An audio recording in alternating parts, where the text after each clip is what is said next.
Chapitre 4. Le lapin fait intervenir le petit Bill. C'était le lapin blanc qui revenait, en trottant lentement et en jetant autour de lui des regards inquiets, comme s'il avait perdu quelque chose. Alice l'entendit murmurer « La duchesse, la duchesse! Oh, mes pauvres petites pattes! Oh, ma fourrure et mes moustaches! Elle va me faire exécuter! Oh, c'est sûr que les furets sont des furets!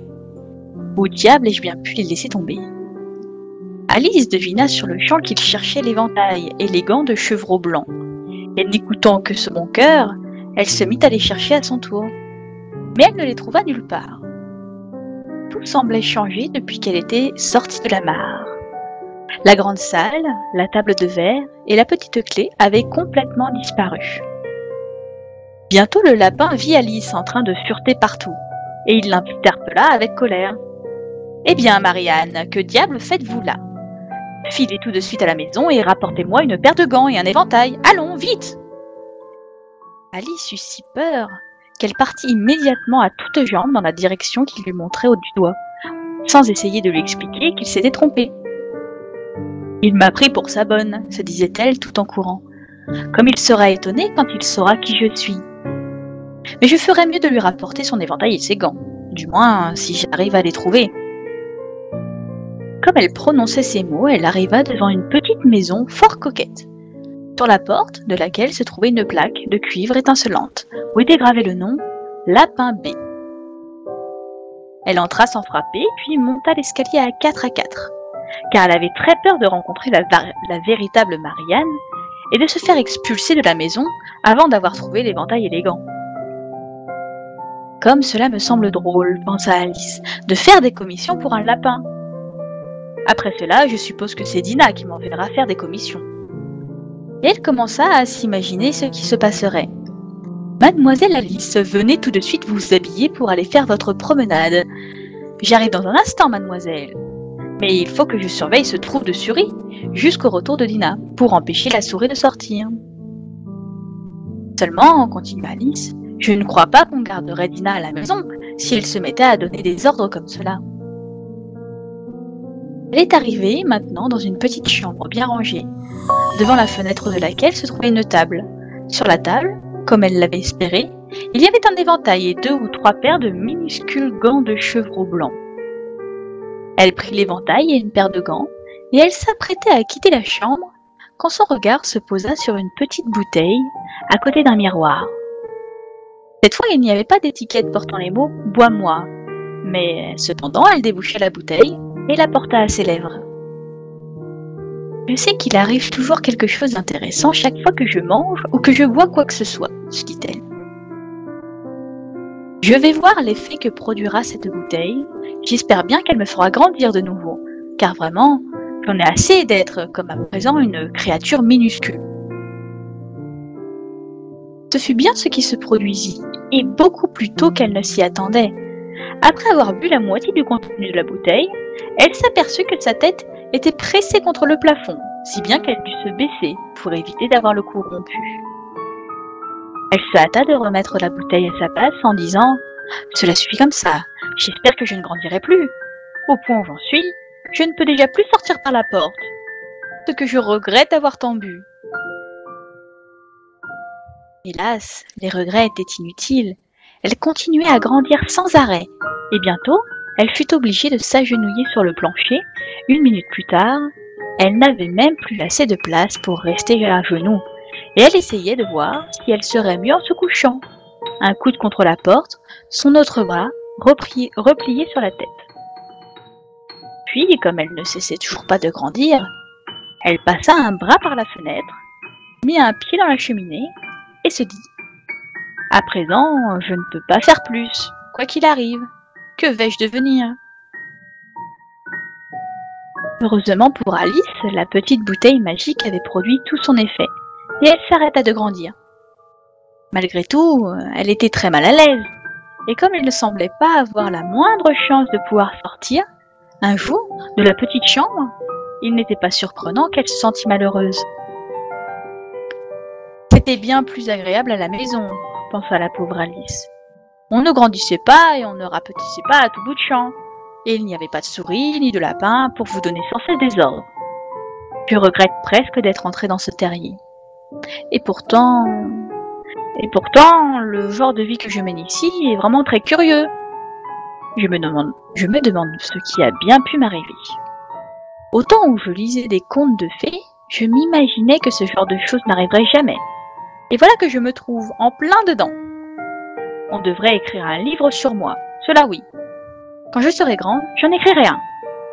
Mais je suis assez grande maintenant, ajouta-t-elle d'une voix désolée. En tout cas, ici, je n'ai plus du tout de place pour grandir. Mais alors, pensa Alice, est-ce que j'aurai toujours l'âge que j'ai aujourd'hui? D'un côté, ce serait bien réconfortant de ne jamais devenir une vieille femme. Mais d'un autre côté, avoir des leçons à apprendre pendant toute ma vie, oh, je n'aimerais pas cela du tout. Ma pauvre Alice, ce que tu peux être sotte, se répondit-elle.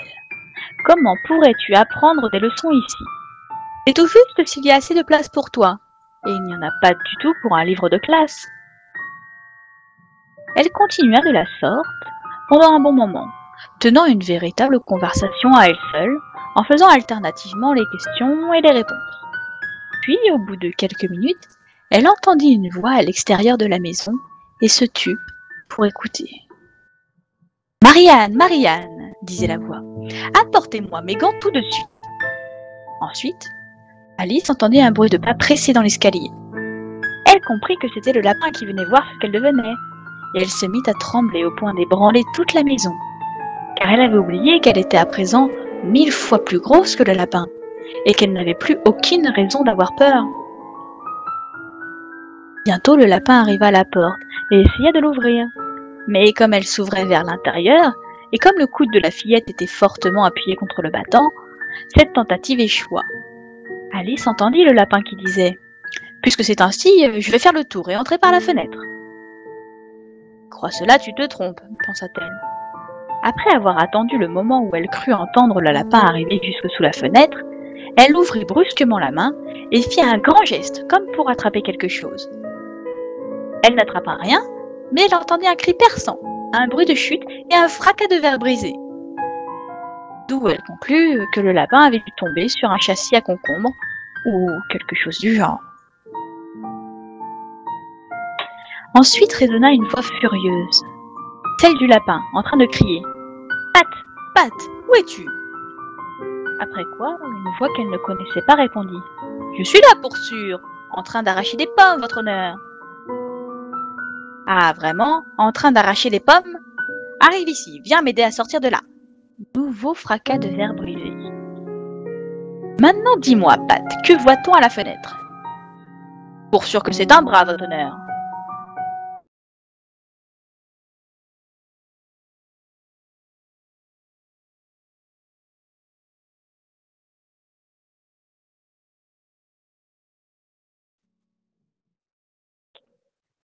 Eh oui, moi je t'entends.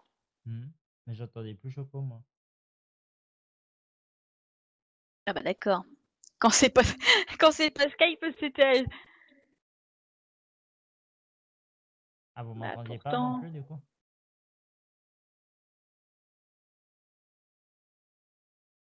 Bah alors?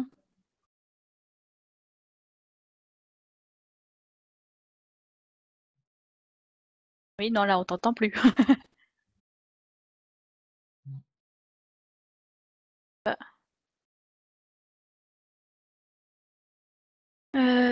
Pourtant je suis pas sur Skype au niveau son.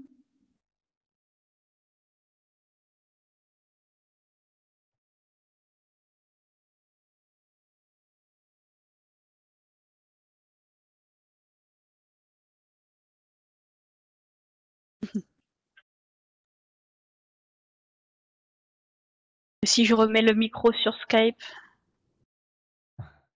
Non? Bah alors?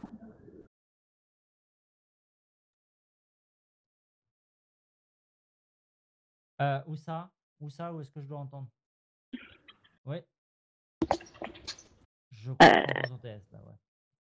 Alors moi t'es mute, donc du coup, voilà, là ça devrait aller. Ouais. Ouais. Moi je t'entends.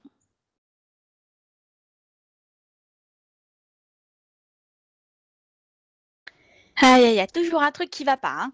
Mais non. Mais non.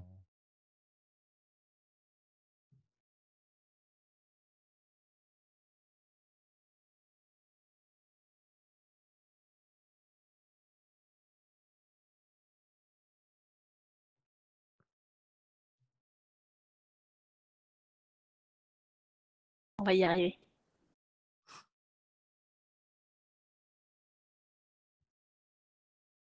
C'est bon? Ça marche.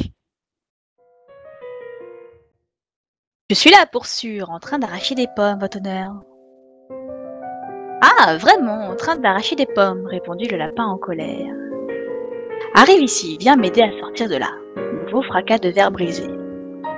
Maintenant dis-moi, Pat, que voit-on à la fenêtre? Pour sûr que c'est un bras, votre honneur. Un bras, imbécile? Qui a jamais vu un bras de cette taille? Ma parole, il bouge complètement la fenêtre. Pour sûr que c'est bien vrai, votre honneur. Mais c'est un bras tout de même. En tout cas, il n'a rien à faire là. Va l'enlever. Cette conversation fut suivie d'un long silence, et Alice n'entendit plus que quelques phrases à voix basse de temps à autre, telles que « Pour sûr, j'aime pas cela, votre honneur. Du tout, du tout. Faites ce que je dis, espèce de poltron. » Finalement, Alice ouvrit la main de nouveau, et fit encore un grand geste, comme pour attraper quelque chose. Cette fois, il y eut deux petits cris perçants et un nouveau fracas de verre brisé. Combien ont-ils donc de châssis à concombre, pensa Alice. Je me demande ce qu'ils vont faire à présent. Pour ce qui est de me faire sortir par la fenêtre, je souhaite seulement qu'ils puissent y arriver. Je suis certaine de ne pas avoir envie de rester ici plus longtemps. Pendant un moment, elle n'entendit plus rien. Puis vint le grondement sourd de petites roues de charrette et le bruit de plusieurs voix en train de parler en même temps. Elle distingua les phrases suivantes. Où est d'autres échelles? Voyons, je ne pouvais en apporter qu'une. C'est Bill qu'à l'autre. Bill, amène-la ici, mon gars. Dressez-les à ce coin-ci. Non, faut d'abord les attacher bout à bout. Elles n'arrivent pas à la moitié de la hauteur nécessaire. Oh, cela ira comme cela, ne fais pas le difficile. Tiens, Bill, attrape-moi cette corde. Est-ce que le toit supportera son poids?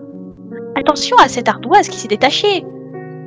Cela y est, elle dégringole. Garde là-dessous. Grand fracas. Qui a fait cela? C'est Bill, je pense. Qui va descendre dans la cheminée? Moi, je ne marche pas, vas-y toi. Et comme cela, je n'y vais pas non plus. C'est Bill qui doit descendre. T'entends, Bill? Le maître dit que tu dois descendre dans la cheminée. Ah vraiment, Bill doit descendre dans la cheminée? Pensa Alice. Ma parole, c'est à croire que tout retombe sur le dos de Bill. Je ne voudrais pour rien au monde être à la place de Bill. Cette cheminée est étroite, c'est vrai, mais je crois bien que j'ai la place pour donner un bon petit coup de pied. Elle retira son pied de la cheminée, aussi loin qu'elle le put, et attendit jusqu'au moment où elle entendit les griffes d'un petit animal. Elle ne put deviner quelle sorte d'animal c'était. Agrippée les parois de la cheminée, juste au-dessus d'elle, alors en se disant « Voici Bill », elle donna un grand coup de pied et prêta l'oreille pour savoir ce qui allait se passer. D'abord, elle entendit plusieurs voix qui s'exclamaient en chœur « Voilà Bill qui s'envole ». Puis la voix du lapin seul « Attrapez-le, vous, là-bas, près de la haie ». Puis il y eut un silence.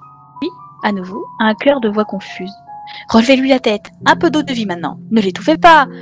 Comment cela s'est-il passé, mon vieux? Qu'est-ce qui t'est arrivé? Raconte-nous cela! Finalement, une petite voix faible et grinçante se fit entendre. « Là, c'est Bill, » pensa Alice. « Ma parole, je ne sais pas. Non, merci, j'en ai assez. Je me sens mieux maintenant, mais je suis encore trop troublée pour vous raconter. Tout ce que je sais, c'est que quelque chose m'est arrivé dessus comme un diable qui sort d'une boîte, et que je suis partie en l'air comme une fusée. » Pour cela, oui, c'est bien ce que tu as fait, mon vieux, s'exclamèrent les autres. Il va falloir brûler la maison, dit la voix du lapin.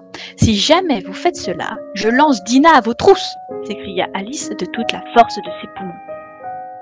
Un silence de mort régna aussitôt, et elle pensa « Je me demande ce qu'ils vont bien pouvoir inventer à présent. S'ils avaient pour 2 sous de bon sens, ils enlèveraient le toit. » Au bout d'une minute ou deux, ils recommencèrent à s'agiter, et Alice entendit le lapin qui disait « Une brouettée suffira pour commencer. » « Une brouettée de quoi ?» se demanda Alice.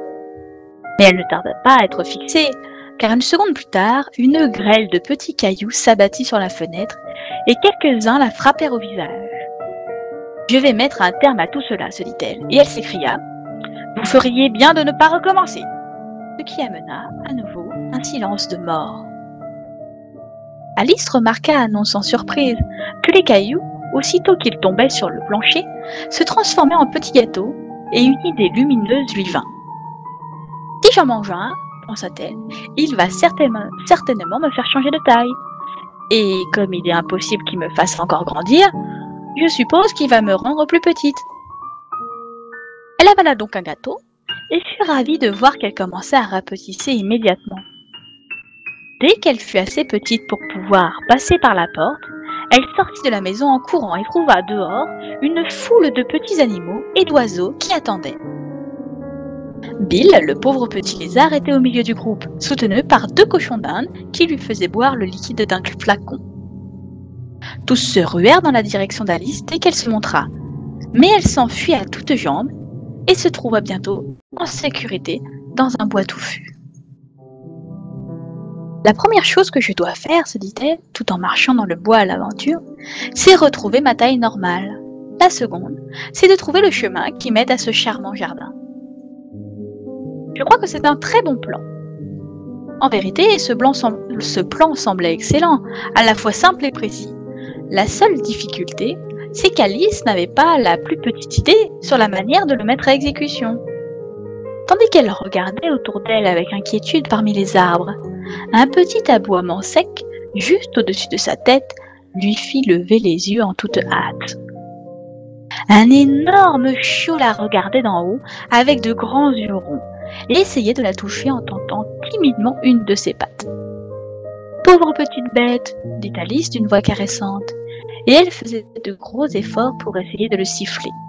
Mais en réalité, elle avait terriblement peur à l'idée qu'il pouvait avoir faim, car dans ce cas, il aurait tout aussi bien pu la dévorer, malgré ses cajoleries. Sans trop savoir ce qu'elle faisait, elle ramassa un bout de bâton et le lui tendit. Alors le chiot fit un saut en l'air avec les 4 pattes, en jappant de plaisir, puis il se jeta sur le bâton qu'il fit mine de vouloir mettre en pièces. Alors, Alice s'esquiva derrière un grand chardon pour éviter d'être renversée.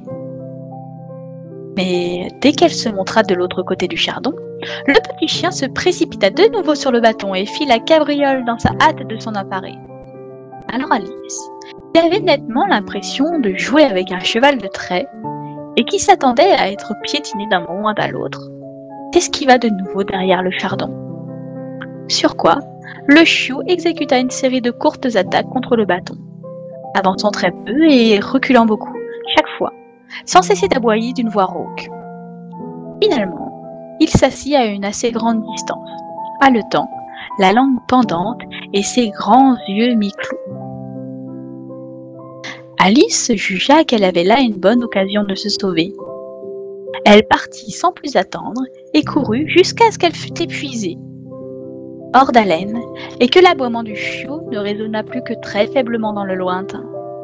« Pourtant, quel charmant chiot c'était !» dit Alice en s'appuyant contre un bouton d'or pour se reposer et en s'éventant avec une de ses feuilles. « J'aurais bien aimé lui apprendre à faire des tours, si seulement j'avais eu la taille qu'il faut pour cela. Oh mon Dieu, j'avais presque oublié que je dois grandir à nouveau. Voyons, comment est-ce que je vais m'y prendre? Je suppose que je devrais manger ou boire quelque chose. Mais la grande question est... quoi? La grande question était certainement quoi? Alice regarda les fleurs et les brins d'herbe au-dessus d'elle, autour d'elle, sans rien voir qui ressemblât à quelque chose qu'il fallait manger ou boire, compte tenu des circonstances. Tout près d'elle se dressait un champignon à peu près de sa taille. Quand elle eut regardé sous le champignon, derrière le champignon et des 2 côtés du champignon, l'idée lui vint qu'elle pourrait également regarder ce qu'il y avait sur le dessus du champignon. Elle se dressa sur la pointe des pieds, jeta un coup d'œil attentif et son regard rencontra immédiatement celui d'une grosse chenille bleue, assise les bras croisés, fumant tranquillement un long narguilé, sans prêter la moindre attention à Alice ou à quoi que ce fût.